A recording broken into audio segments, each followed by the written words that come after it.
오늘은 꿀보다 성경이라는 제목으로 하나님의 말씀을 함께 나누도록 하겠습니다. 우리는 어떤 일에 감탄하고 있습니까? 우리가 무엇 때문에 기쁜 마음으로 놀라곤 합니까? 오늘 시편 119편의 13번째 연에는 감탄하는 표현이 2번 나오는데 이 2번 다 하나님의 말씀 때문입니다. 내가 얼마나 어찌 그리라는 표현이 바로 그 표현입니다. 우리는 세상의 많은 일들을 통해서 놀랄 수 있습니다.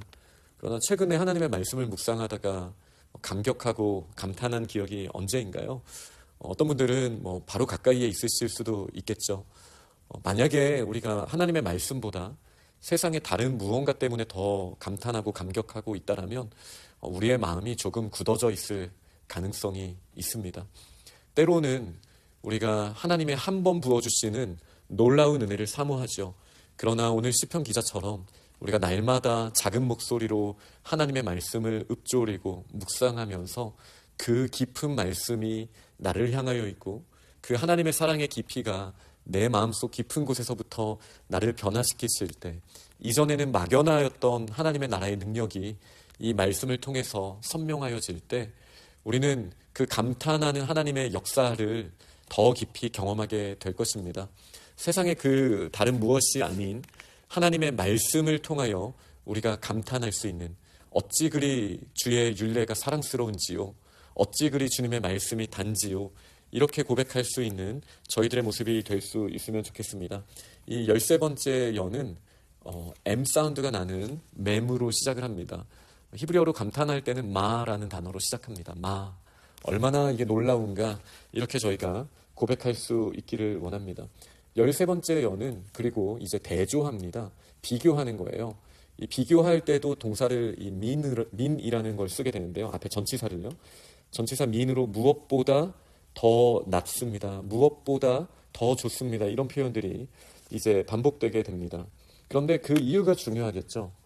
주님의 계명이 나와 함께하기 때문에 그 계명이 원수보다, 이제 대조하는 거예요. 원수보다 나를 더 지혜롭게 합니다. 내가 주의 증거들을 날마다 읊조리기 때문에, 묵상하기 때문에 나의 명철함이 세상의 그 어떤 선생님들보다, 스승보다 더 뛰어납니다. 당연하죠. 하나님께서 창조주이시고 그 창조주께서 우리가 하나님의 뜻 안에서 살 수 있도록 설명서와 같은 하나님의 말씀을 주셨는데, 세상의 그 어떤 지식을 쫓는 것보다 우리가 주님의 말씀을 날마다 읊조리게 될 때 우리의 명철은 세상의 모든 스승보다 더 뛰어나다라고 할 수 있습니다. 그리고 이뿐만 아니죠. 하나님의 말씀을 우리와 함께 하시고 우리가 읊조릴 뿐만 아니라, 묵상할 뿐만 아니라 이 말씀을 지키며 나아갈 때, 이 말씀대로 우리가 머릿속에만 두는 것이 아니라 이 말씀대로 행하며 나아갈 때 나의 명철함은 이 세상에 연륜 있는 지혜로운 어떤 어른들보다도 더 낫다라고 우리는 고백할 수 있습니다. 결국은 하나님의 말씀은 우리가 듣고 묵상하고, 그러니까 함께하며 묵상하고 지켜나가야 하는 것이죠.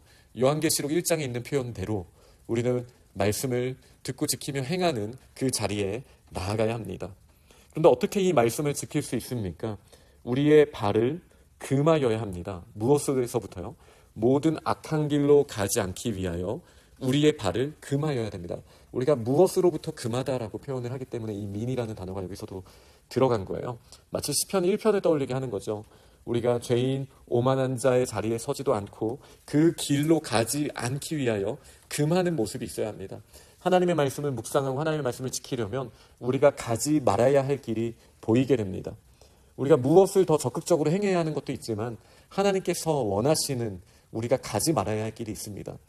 다른 사람을 미워하고 평가하고 용서하지 않는 그 길을 우리 가지 않도록 우리의 발을 금하여야 합니다.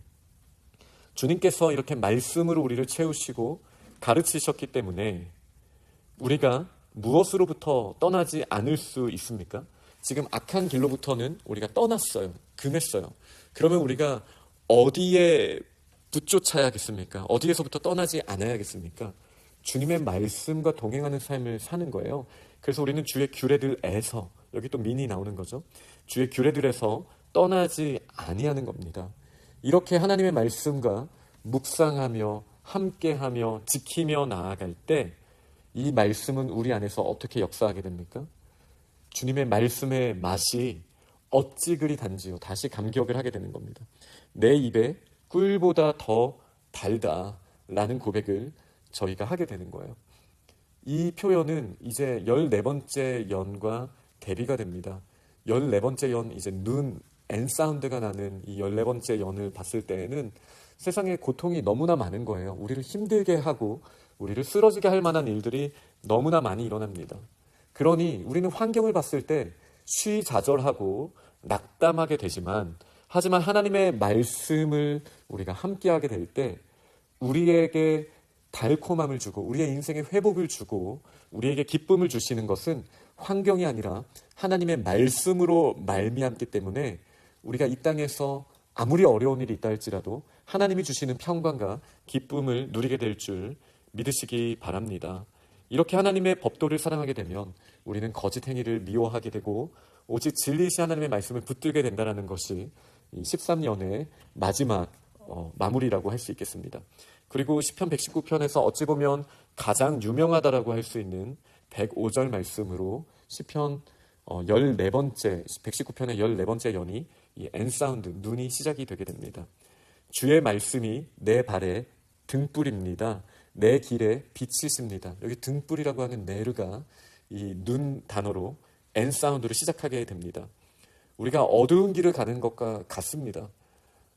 이 등불이 없다면 우리는 쉽게 우리를 넘어지게 하는 걸림돌에 부딪히고 또 거기에 넘어지게 되는 상황들이 있습니다. 사탄은 그렇게 수많은 함정들을 우리 앞에 두고 있습니다. 우리가 말씀으로 비춰주시는 하나님의 그 은혜 없이 이 어두운 길을 어찌 나아갈 수 있겠습니까? 한 치 앞도 우리는 알 수 없습니다. 이거는 성경에 반복되는 주제지요. 아무리 내가 경험이 많다 할지라도 한번 제자들을 생각해 보세요. 예수님의 제자들이 숙련된 어부이지 않았습니까? 그러나 그 어부들조차도 갈릴리 호수에서 풍랑을 만나게 되는 거예요. 그들이 노력하더라도 물고기 한 마리 못 잡는 상황이 있게 되는 거예요. 그러니 하나님의 말씀을 의지하지 않고 우리가 매일의 삶을 나아가려고 할 때 우리에게는 자꾸 내일은 근심과 염려의 대상이 되는 것이죠. 그러나 이 어두움과 대비되는 것이 말씀입니다. 하나님의 말씀이 우리의 인생길에 등불이 된다는 사실을 믿으시기 바랍니다. 세상은 계속 어두울 거예요. 하지만 말씀이 있다면 이 어두움 가운데 우리를 비춰주시고 우리가 나아가야 할 길을 보여주실 뿐만 아니라 이 등불을 들고 앞선 자들을 통하여 수많은 사람들이 빛 가운데 나아가는 역사가 일어나게 되는 것이죠. 그래서 옳은 길로 행하는 자들은 저 밤하늘의 빛과 같이 별과 같이 빛나게 되는 다니엘서의 말씀이 하나님의 말씀을 믿고 그 말씀대로 행하는 자들에게 하나님이 그 리더십을 주시고 그 놀라운 응답의 역사가 일어나게 될 줄 믿습니다.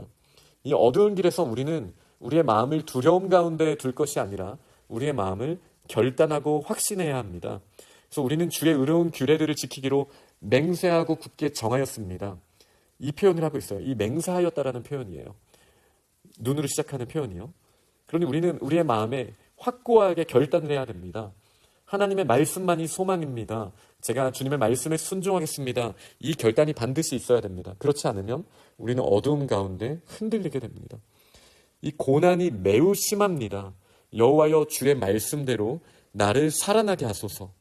여기서 말하는 고난은요, 이 힘들고 어려운 상황이 나에게 내가 그것을 당하게 되었다라는 이 눈이라는 게 수동태로 쓰이거든요.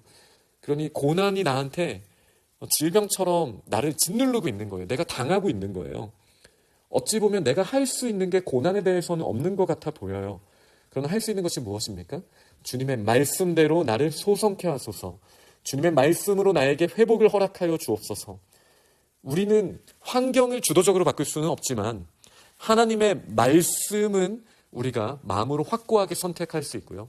이 말씀이 우리를 살아나게 할 수 있는 믿음의 길로 나아갈 수 있는 것이 오히려 더 큰 은혜고 소망임을 저희는 꼭 기억해야 합니다. 그리고 우리는 구해야 합니다. 상황은 힘들지만 우리의 마음을 주님께 확정했잖아요. 그리고 나서 내 입에 자원제물을 받으옵소서. 이 자원재물이라는 말이 눈으로 시작하거든요.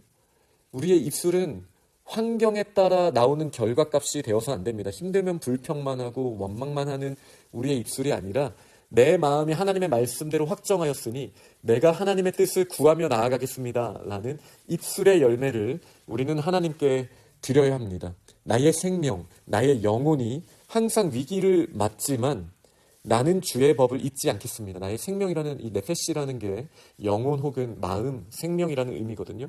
우리는 언제든지 위기를 맞지요. 그러나 주의 법을 잊지 않으면 됩니다. 악인들은 우리에게 무엇을 줍니까? 함정을 두는 거예요. 이 주다라는 동사가 나탄이라는 게 눈에서 시작되는 겁니다. 그러나 아무리 우리 앞에 어두운 길에 함정이 있을지라도 우리에겐 등불이 있잖아요. 등불이 있잖아요. 주의 법도들을 떠나지 않으면 그 함정이 다 보여집니다. 우리가 승리하는 삶을 살 수 있습니다. 주의 말씀이 우리의 영원한 기업이 됩니다. 하나님의 자녀들에게 주시는 유업을 우리는 기업이라고 하죠. 나할티라고 하는데 나에게 주신 그 기업, 분깃을 하나님께서 무엇으로 주셨습니까? 하나님의 말씀이에요. 우리가 상속자라면, 하나님의 자녀라면 바로 이 말씀을 붙들어야 돼요. 이 말씀이 있다라면 우리는 하나님이 주시는 이 유업으로 말미암아 승리하게 될 뿐만 아니라 하나님의 말씀이 꿀송이보다 달다고 한 것처럼 우리의 마음엔 즐거움을 회복하게 됩니다. 그리고 다시 우리의 마음을 확정하고 주님께로 돌이켜야 돼요. 내 마음을 기울였습니다. 주님께 기울였습니다. 왜죠? 주님의 율례들을 행하기 위해서. 이렇게 마지막 오늘 읽은 14여는 고난 중에도 우리의 마음을 확정하고 우리의 입술에 자원 열매를 맺겠습니다. 우리가 주님께로 마음을 기울였습니다라는 결단의 표현이 있습니다. 환경은 우리가 바꾸지 못할지라도 그 환경 가운데 하나님을 바라보고 우리의 마음은 우리가 굳게 결단할 수 있습니다. 어떻게요? 주님의 말씀을 우리가 묵상할 때. 그렇게 말씀을 묵상하며 환경이, 세상이 우리를 넘어뜨릴 수 없는 말씀 가운데 승리하는 자의 자리에 나아가는 우리 믿음의 또 기도의 용사들이 다 될 수 있기를 간절히 축원합니다. 아멘.